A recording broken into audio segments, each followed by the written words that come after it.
The earliest wooden wheels were fitted with bands of steel, not really built for comfort. Air-filled inner tubes were part of the first successful car tyre in 1911. They're still used today in most bicycle tyres, and in many motorbike tyres.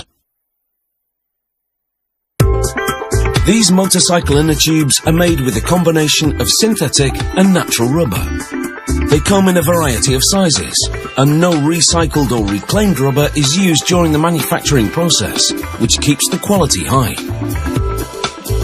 A worker selects a slab of synthetic rubber, a bag of carbon black, a package of chemically enhanced rubber. Chemicals used as antioxidants, accelerators and curing agents, and finally, some natural rubber. The materials are pulled from an internal mixer and guided into a two-roll mill, where they're squeezed together. The rubber sheet is then trimmed. Ideally, the texture of the rubber sheet is smooth.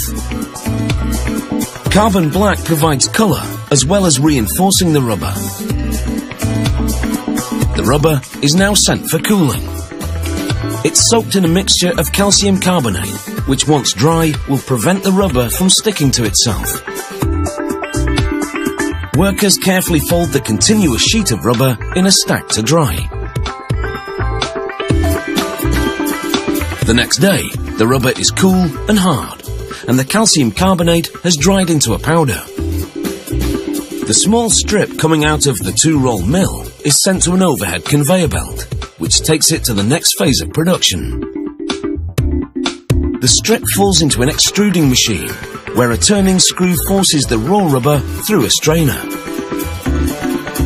A wire is used to cut the rubber strands as they emerge. Then the rubber wad is placed in the two-roll mill once again. The rubber will gradually be shaped in preparation for the next phase of extrusion. Squeezed into a strip, the rubber falls into a tube extruder machine. As it passes through the die, it emerges in a cylindrical shape. The rubber tube is hot.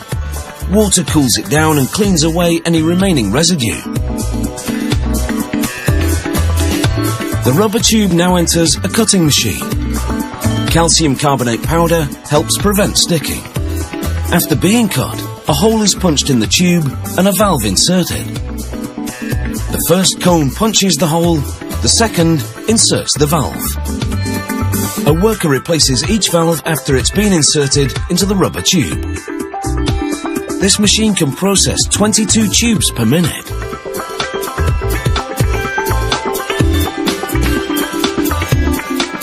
Here's the rubber tube with the hole punched and with the incomplete valve inserted.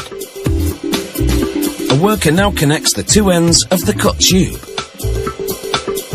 He places both ends into the machine, which fuses them together. By the time the machine completes the process, the worker has two more loose ends in place. First, the knife cuts both ends of the tube. By clearing away the calcium carbonate powder, the two heated ends can stick together. No glue is needed. The cut is clean and straight. Heat bonds the seam together.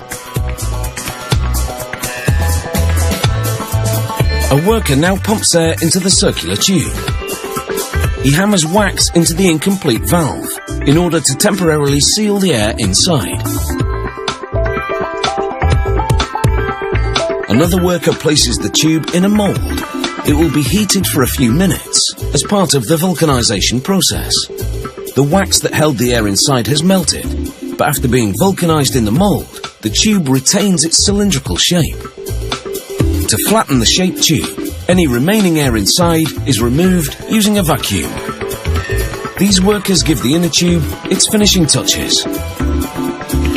They complete the valve by adding a core, followed by a ring, a nut and a valve cap. They then fold the finished inner tube, keeping it in place with rubber bands. The folded inner tubes are packaged up and heat sealed. So there you have rubber inner tubes. Do you know, I'll never tire of the facts.